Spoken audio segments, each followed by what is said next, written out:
Hello everybody, hope you're doing well. If you haven't guessed already, I've got a special guest with me, and trust me, a very, very special guest. Nigel Sadler, everybody. Hi Nigel. Hello there, welcome. Me and Nigel this is our first interaction with each other, but yeah, I'm very familiar with Nigel via the famous Richard Vobes, if some of you know, the Bald Explorer. And we've sort of got to know a few of the community via doing that, haven't we? And what an amazing community they are. And it's just honestly, Nigel, it's a true pleasure. I said to you, the first time I met him today, I was a bit starstruck because I've seen him on some of Richard's videos, and it was like, and you mentioned me on one of yours exactly, only a month ago. literally a month ago. That's why we kind of communicated. This is it. We're doing it now, and we're both local. Well, you're now newly a Kent lad, and I'm always a Kent lad, and it's nice that we're literally a stone's throw away from each other. So Nigel, because this is Nigel's one today, by the way. So Nigel, what have you taken me to today? Well, inspired by your video of a few weeks ago of some old shooting butts from a shooting range, which was in very good condition. Yeah. I know one that looks just the same, but is in much worse condition here on the south of Tonbridge. Yeah, even closer, and I didn't even know about it. And Nigel had sent me over, and then I found some research, which we're going to talk to you about whilst we're doing the video. So you won't have a history lesson, we're just going to talk it through. But, rifle butts, slide pun there. I found a really interesting article, which I will talk to you about, and you'll see it on the video. And it's a strange thing for me, where normally you get to see an article of the actual like what has actually taken place here, and it's to do with Judd's School, which is local to Tonbridge. It's kind of weird for us because we're both local, so we might talk to you on the camera like you'll know what we're talking about because we're local, but to most of you we'll try and be as general as possible. But it's literally behind us. So should we take a look, Nigel? Go on, yeah. Let's go, come on.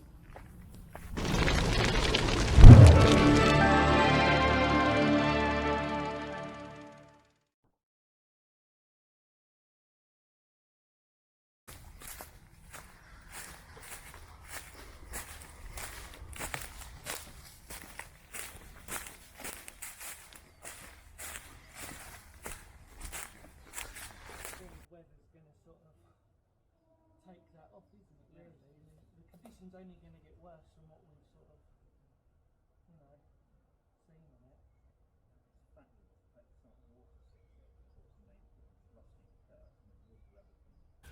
Hello everybody and welcome back. Wow.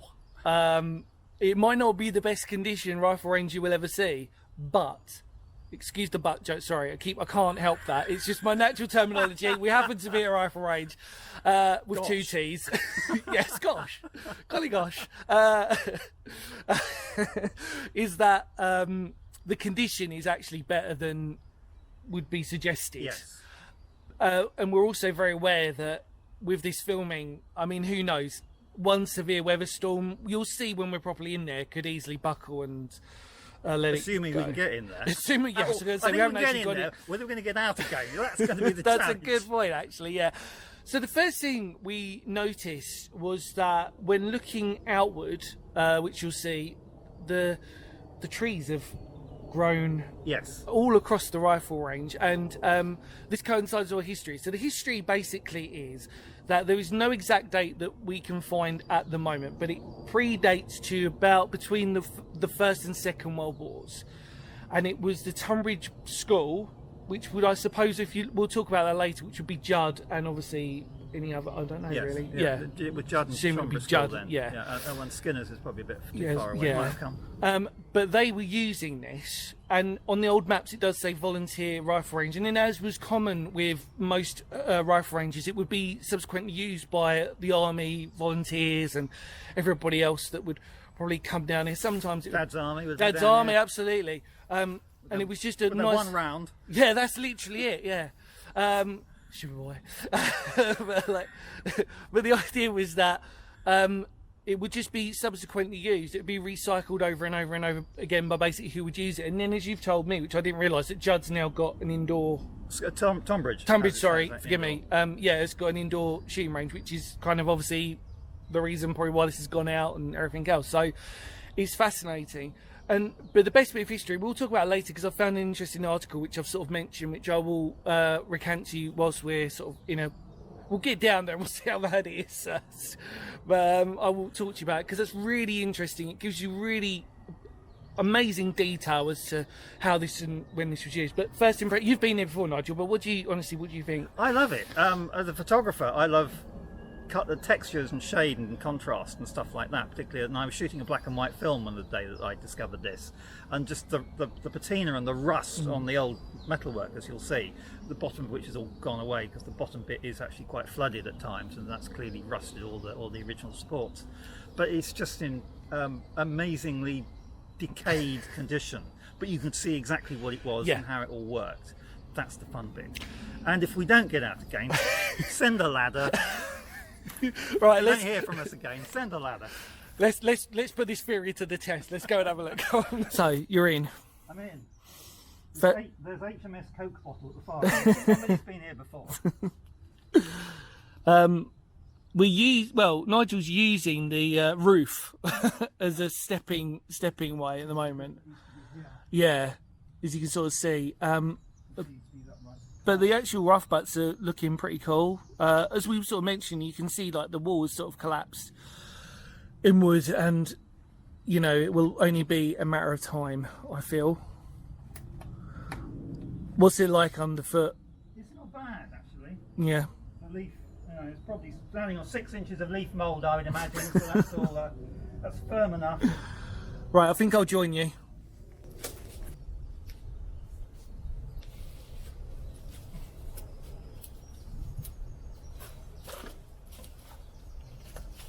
Oh, hi everybody. So obviously you've seen we've made it inside, and we're basically just discussing amongst ourselves the actual how this sort of would have looked like obviously when it was. I mean, obviously if you see my channel you'll see plenty of these in pretty better condition, so you get an idea. But as Nigel was sort of rightly saying, you can see how the sort of level of what this has now become whilst we're actually in here, and you can see, which I found, which was so beautiful, look, that the tree has moulded into the rifle butt, which is just remarkable. I mean, it's a piece of Tonbridge history. If we just put that as Tonbridge history itself, it's remarkable. Do you think you can carry on further, do you reckon? I will give it a go. Cool. I will follow you.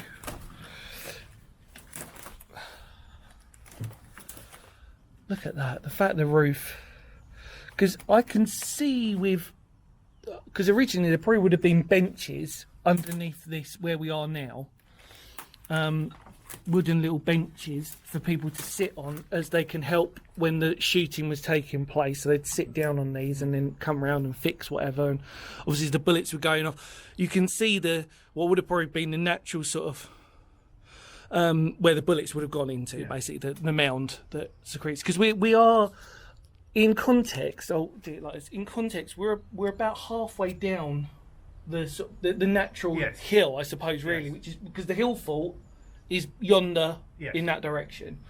Which again, if you looked at rifle ranges, as you've probably seen in most of them are on the downs, and obviously in the downs they use the downs as a natural sort of way that the bullets would just ricochet halfway down into the hill. This is an RSJ, and this is what happens to an RSJ after 70 years of wet and exposure. This is an RSJ that hasn't quite gone that far, but that's exactly the same piece of metal. Isn't that amazing? Before it fails, which would bring down all this on top of it. You think that one column that you'll buy is holding almost all of the rest of that roof up, and that is a piece of wood that has been. I don't know if the camera's going to pick that up. It's a little bit dark, but we'll do our best. That is, trust us when we say that. Yeah, that's it. What Nigel's holding now, that is a piece of wood that has been a bit of bodge job like this. It's like, right, okay. I'm going to see if we can get to the edge. Oh, there looks like some steps there from the off face on the left. Look at that. You're right.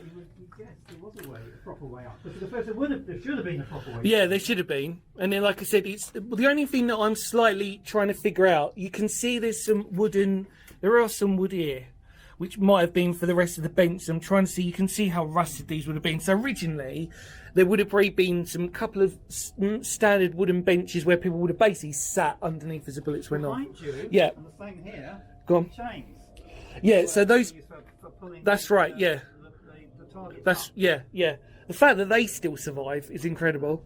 I mean, oh look, another thing, by the way, everybody, look, a bit of drainage, which is clearly, if we notice the puddle and the train, it sort of worked, but it's collapsed as well. Oh, and then another thing I've just spotted, the actual names of the bricks. Look at that.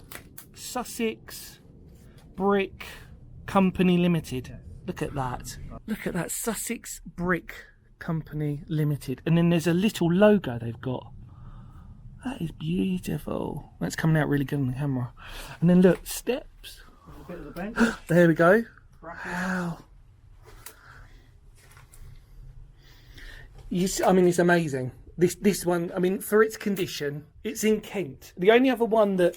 So, as I'm aware, as of recording this at the moment, there are two other ones in Kent which I've recorded. One is in Shoreham in Kent, which I've done. And the other one was in Dover, which is on the top of, as you go into Dover itself. There was one in Sheerness, which unfortunately isn't there anymore. That got demolished recently, which I didn't have the chance to record. I'm sure there's a few more rifle ranges, abandoned ones in Kent, but this one I never knew about, and it's literally up my road, and I love it. I absolutely love it. And honestly, Nigel, thank you so much for this. So great. But like you said, the standard Coke bottle, one bit of rubbish. I love that. Just all of that, like I said, is just being held up by that one support now. This our estate's about to go. That's going to go, isn't it? Take the whole roof down. It's going to be crazy, isn't it, Nigel? Because I think technically we might be the last people to sort of visit this and actually, yeah. Hopefully it's probably documenting it. Well, this is it. Must be nice for you to sort of revisit it in the safety that you know that it's still here and that it's still, you know. Just how that wall is bowed as this bank has just come in and pushed it, half a metre forward almost. Actually, yeah, because you get a really good impression of it from here, of how that has really pushed in. If that was originally straight, then that's gone a long way. You wonder if actually that mound probably was higher. And then over time, as water and recesses come down, it's probably slid down and helped push that in, basically. In other words, it's actually the mound's fault for probably... Or the road. Or the road, yeah. That would have that push, old-fashioned dirt track that is there. But look at this. That was a straight line before. That moved a hell of a long way. And again, you can normally tell by the size of this how sort of, like, you know, in use it was. I mean, we've seen bigger targeting rifle ranges before, and this is probably a standard size in terms of it's actually, for some people we'd probably refer to it as quite small, but actually in a historical context this was quite standard, this size. And obviously you can imagine, as I've done many a time before, the rifle target would be shot up here and then looking out there, and as we said before, looking out there now, that would have all been clear. There's snipers over there somewhere. Yeah, somewhere they're shooting us. I know. And all of that woodland wouldn't have been here at all. And it's great to sort of see it on the old map, I do believe. Yeah, amazing. So what we're going to do is, I feel that I'm going to talk, and I'm going to find this article that I mentioned, and we'll talk about that, and yeah, just sort of see what else. Brilliant, no, thank you, Nigel, for all this. Really cool.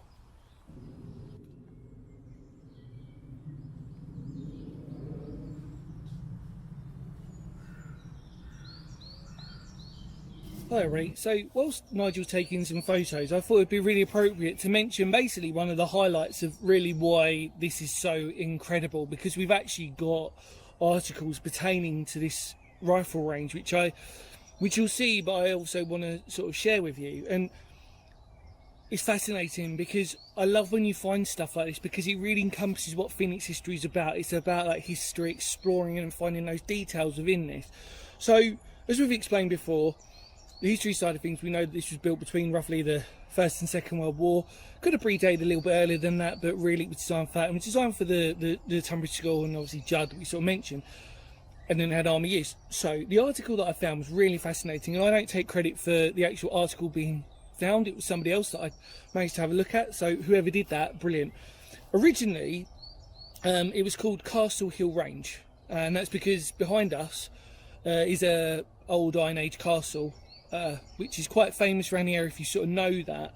But I found an article which you'll have a look at, which was from the 3rd Battalion of the Kent Volunteer Regiment, which was actually labelled as the 1st Mid-Kents, and it was A Company, and it says the orders for the week ending June the 10th. Now, I can't find a date specifically on when this article was taking place, but I will inform you on this as well.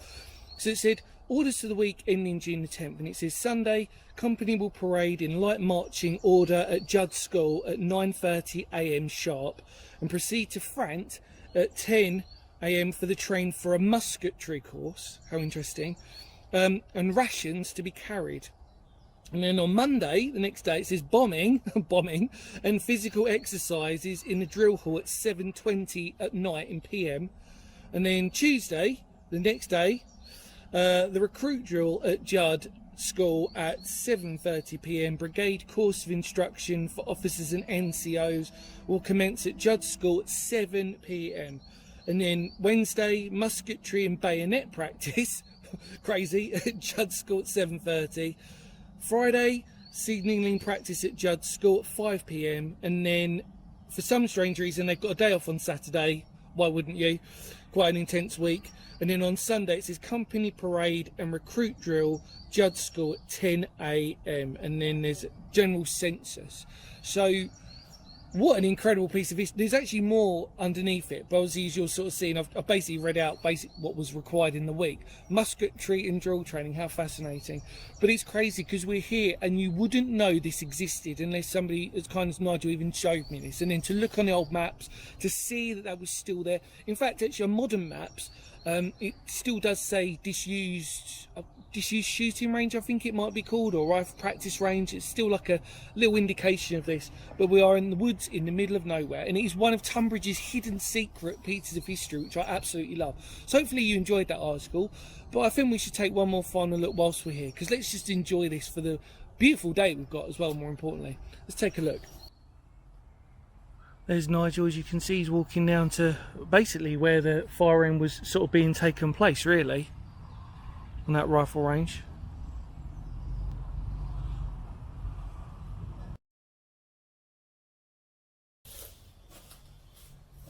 What do you call getting down? I don't know.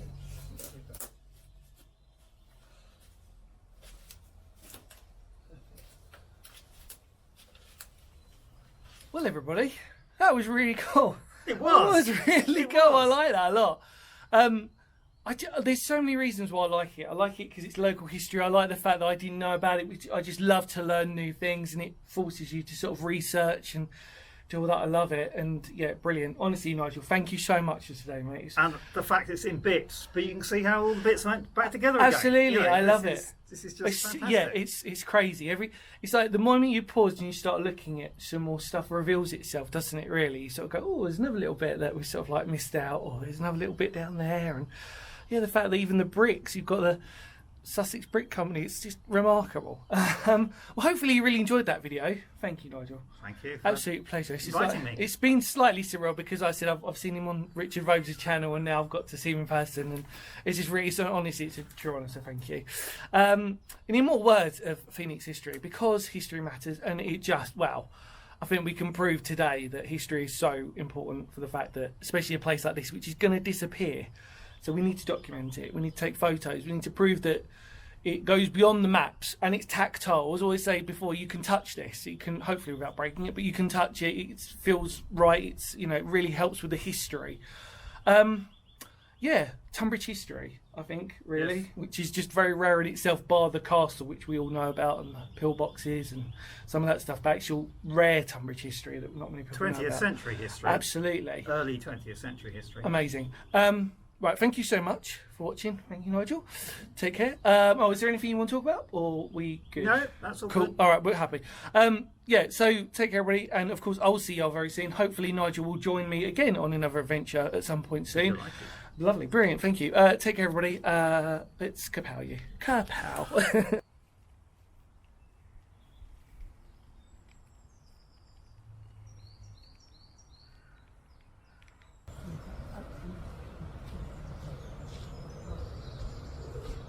See ya.